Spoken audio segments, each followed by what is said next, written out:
വല്ല കവിതയോ കഥയാണോ എഴുതുന്നത്? കുറച്ച് കുസൃതിയും കുന്നായ്മയും ഉണ്ടെന്നേ ചന്ദ്രഭാനു പറഞ്ഞുള്ളൂ. എഴുതുന്ന അസുഖമുണ്ടെന്ന് ഭാനു പറഞ്ഞില്ലല്ലോ. ഞാൻ അതൊന്നും അല്ല എഴുതിയത്. മറ്റുള്ളവരെ ചിരിപ്പിക്കാൻ മഹാബിരുദാണെന്നാ കേട്ടത്. എന്നിട്ട് പാടുപെട്ട് ഞാൻ എന്റെ തമാശ പറഞ്ഞിട്ട് ആദ്യം അത് സീരിയസ് ആയിട്ട് എടുത്ത് പറഞ്ഞല്ലോ. കോടതിയിലെങ്ങാനുമാണിത് പൊട്ടിച്ചിരുന്നെങ്കിൽ ഇപ്പൊ കൂട്ടച്ചിരി ഉയർന്നേനെ. ഈ മുറിയിൽ തന്നെ ഇങ്ങനെ ഇരുന്നാ മതിയോ? ആളെ കാണിക്കാനെങ്കിലും അടുക്കളയിലോട്ടൊന്നും ചെന്നില്ലേ അമ്മയ്ക്ക് എന്തോ തോന്നും? മരുമോള് വന്നിട്ട് വീടിന്റെ താക്കോലും ഏൽപ്പിച്ചിട്ട് കാശിയിലോ രാമേശ്വരത്തോ തീർത്ഥാടനത്തിന് പോവാന്ന് പറഞ്ഞിരിക്കുകയായിരുന്നു അമ്മാവിയമ്മ. കേട്ടോ?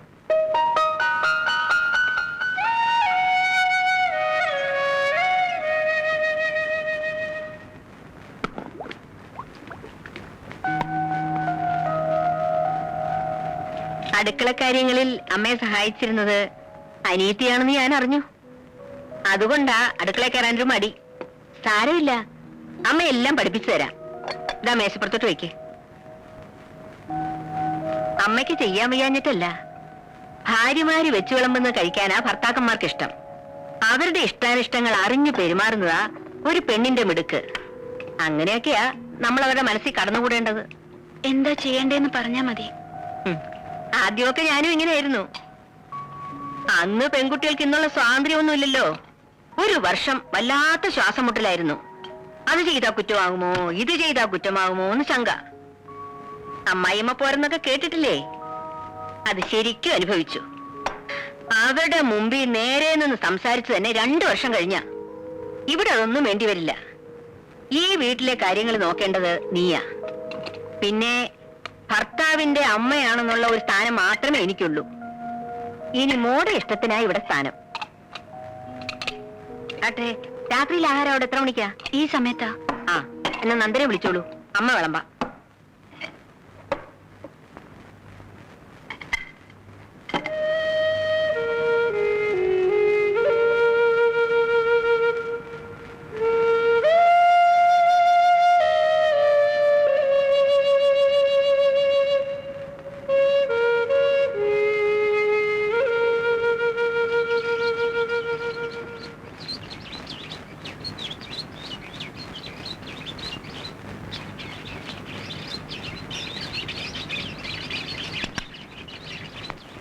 ചായ ഇരുന്ന് തണുക്കുന്നു. അവൾ എണീറ്റില്ലേ മോനെ? ഉണർന്ന് കിടക്കാന്നാ തോന്നുന്നത്. എന്നാൽ ഇനി അവൾ എണീറ്റിട്ട് ചൂടാക്കാം. അമ്മേ, അമ്മ ശ്രദ്ധിച്ചോ? അവൾക്ക് എന്തോ ഒരു പ്രയാസം. വന്ന് കയറിയപ്പം മുതൽ ഞാൻ ശ്രദ്ധിക്കുന്നതാ. എന്തു പ്രയാസം? അമ്മ എന്നെ മറക്കണ്ട. അമ്മയ്ക്കും തോന്നിയില്ലേ? നമുക്ക് തെറ്റുപറ്റിയോ അമ്മേ?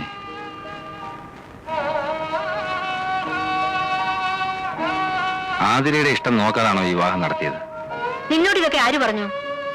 ജനിച്ച വീടും അച്ഛനെയും അമ്മയൊക്കെ വിട്ടിട്ട് വന്നതല്ലേ. പുതിയ ചുറ്റുപാടുമായിട്ട് ഇണങ്ങിച്ചേരാൻ ബുദ്ധിമുട്ട് കാണും. അതെനിക്ക് അറിയാഞ്ഞിട്ടല്ല, അതെല്ലാ പെൺകുട്ടികൾക്കും ഉള്ളതല്ലേ. ഇതല്ല, എന്നോടെന്തോ ഇഷ്ടക്കുറവുള്ളതുപോലെ. വേണ്ടാത്തതൊന്നും ചിന്തിക്കണ്ട. അവൾ ഇങ്ങോട്ട് വന്നിട്ട് കുറച്ച് ദിവസങ്ങളിലേ ആയുള്ളൂ. എല്ലാം നേരെയാകുമെന്ന് സമാധാനിക്കേ.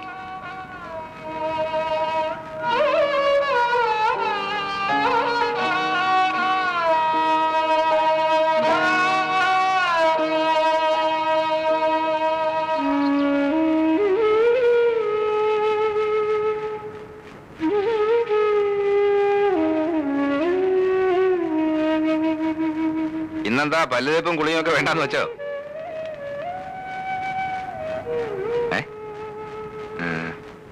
എന്താ സുഖമില്ലേ? ഇരിക്ക. ആതിരയ്ക്ക് ഇവിടെ എന്തെങ്കിലും ബുദ്ധിമുട്ടുണ്ടെങ്കിൽ തുറന്നു പറയണം. എന്നോട് പറയാൻ മടിയാണെങ്കിൽ അമ്മയോട് പറഞ്ഞാൽ മതി.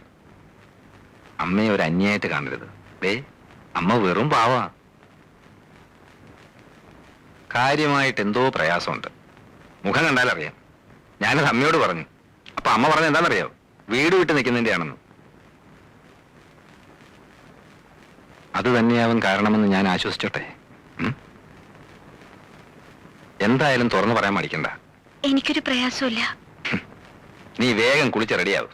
നമുക്ക് ഒന്ന് പുറത്തോട്ട് പോണം. ചെല്ല.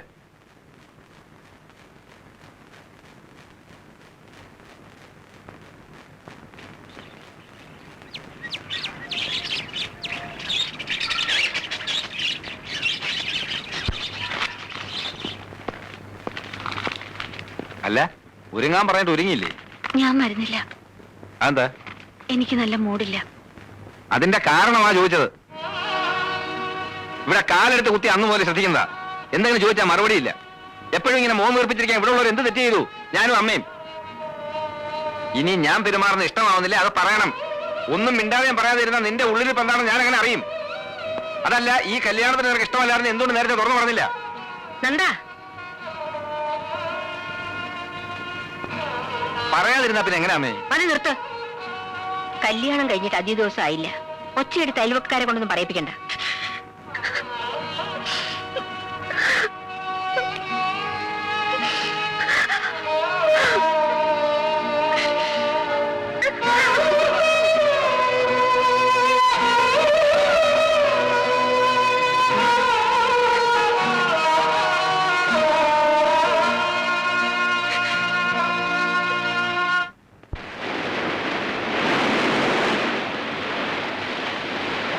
ഒരു വിവാഹ ജീവിതത്തെക്കുറിച്ച് ചിന്തിച്ചു തുടങ്ങിയപ്പോ കുറേയേറെ ഞാൻ മനസ്സിൽ കണക്കുകൂട്ടി.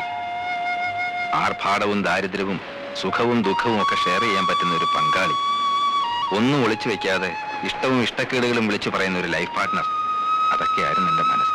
പക്ഷേ തെറ്റുപറ്റി. ഒരു കണക്കിന് നോക്കിയാൽ നീ ഭാഗ്യവാനാണ്. നിന്റെ കല്യാണം കഴിഞ്ഞ് 3-ന്റെ അന്നായിരുന്നല്ലോ എന്റെ കല്യാണം. ഫസ്റ്റ് നൈറ്റിൽ കുറച്ചു നേരം മിണ്ടായിരുന്ന ഒഴിച്ചാൽ വസന്തഗോകുല ഇതുവരെ നാക്ക് വായിലിട്ടിട്ടില്ല. ആതിര സംസാരിക്കുന്നില്ല എന്നല്ലേ നിന്റെ പരാതി? ഇതിങ്ങൾ സംസാരിച്ചു തുടങ്ങിയ കുഴപ്പാ. എന്തൊക്കെ അറിയേണ്ടത്? നമ്മൾ ഒരു സിമ്പിൾ എന്ന് വിചാരിക്കുന്ന കാര്യങ്ങൾ ഇതുങ്ങൾക്ക് ഇഷ്യൂവാ. പറഞ്ഞു തൊണ്ടയിലെ വെള്ളം വച്ചു. പിന്നെ സഹകരണം, അത് കുറച്ച് അകലത്തിൽ നിർത്തുന്നതാണ് ബുദ്ധി. നിനക്ക് കാര്യത്തിന്റെ ഗൗരവം അറിയില്ല, അതുകൊണ്ടാ. കേട്ടെടുത്തോളം ഞാൻ പറയട്ടെ, നീ ഉദ്ദേശിക്കുന്ന പോലെ പ്രശ്നങ്ങളൊന്നും ഉണ്ടെന്ന് എനിക്ക് തോന്നുന്നില്ല. ആതിരയ്ക്ക് നിന്റെ അത്ര മെച്യൂരിറ്റി ഇല്ല. നീ അവളുടെ പ്രായം എന്തുകൊണ്ട് കണക്കിലെടുക്കുന്നില്ല? പ്രായം കണക്കിലെടുക്കാഞ്ഞിട്ടല്ല, കണ്ടപ്പോ ഇഷ്ടപ്പെട്ടു പോയി. അതുകൊണ്ടാ ഇത് തന്നെ മതിയെന്ന് തീരുമാനിച്ചത്.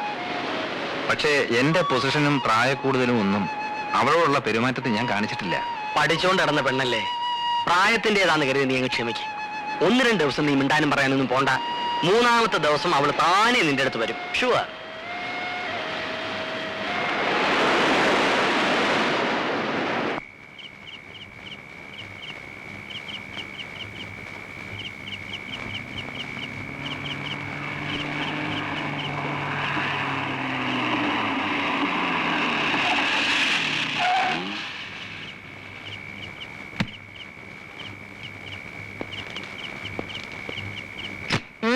നീ ഇതുവരെ എവിടായിരുന്നു? രാവിലെ ഒന്നും പറയാതെ ഇറങ്ങിപ്പോയതല്ലേ? വക്കീൽ ഓഫീസിൽ നിന്ന് ജമാല് വിളിച്ചിരുന്നു. നീ ഇന്നങ്ങോട്ട് ചെന്നതേ ഇല്ലെന്ന് പറഞ്ഞല്ലോ. അങ്ങോട്ട് പോയില്ല. വൈകിട്ട് ഉണ്ണിയെ കണ്ടു. അവനുമായിട്ട് കുറച്ചു നേരം കടപ്പുറം സംസാരിച്ചിരുന്നു. ഉണ്ണി അവളെ കൊണ്ട് ഇങ്ങോട്ടൊന്നും വന്നില്ലല്ലോ. വരണ്ടാന്ന് ഞാൻ പറഞ്ഞിട്ടാ. ഇവിടെ ഇപ്പൊ ആരെ സൽക്കരിക്കാൻ പറ്റിയ അന്തരീക്ഷമല്ലല്ലോ. അവളെന്തേ? അവള് കിടന്നു. എല്ലാം കഴിച്ചോ? ഞാൻ നിർബന്ധിച്ചവൻ പേരിന് 2 വെച്ച് കഴിച്ചു. വിവാഹം കഴിക്കാഞ്ഞായിരുന്നു ബഹളം. ഇപ്പൊ അമ്മയ്ക്ക് സന്തോഷമായല്ലോ.